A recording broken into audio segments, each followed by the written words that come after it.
আল্লাহ তাআলা কিয়ামতের দিন সাইয়েদনা নূহ আলাইহিস সালামকে বলবেন, নূহ তুমি কি দাওয়াত পৌঁছিয়েছো তোমার উম্মতের কাছে? নূহ আলাইহিস সালাম বলবেন, হ্যাঁ আমি পৌঁছিয়েছি। এবার নূহের উম্মতকে আল্লাহ জিজ্ঞেস করবেন, এ নূহের উম্মতেরা, তোমাদের নবী নূহ কি দাওয়াত পৌঁছিয়েছে? নূহের উম্মত বলবে, না আল্লাহ, আমাদের কাছে কোনো সতর্ককারী আসে নাই, কোনো নবী টবি আসে নাই, কোনো দাওয়াতও আমরা পাই নাই, আপনারাও চিনি নাই, জান্নাতও চিনি নাই, জাহান্নামও চিনি নাই। নূহ আলাইহিস সালাম বিপদে পড়ে যাবেন।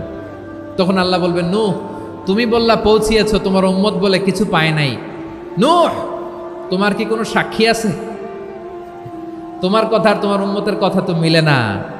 তুমি বললা তুমি আমার নির্দেশনা দাওয়াত পৌঁছে দিয়েছো, কিন্তু তোমার উম্মত বলে পায় নাই। নূহ তোমার পক্ষে কোনো সাক্ষী আছে? নূহ আলাইহিস সালাম বলবেন, আছে। কে?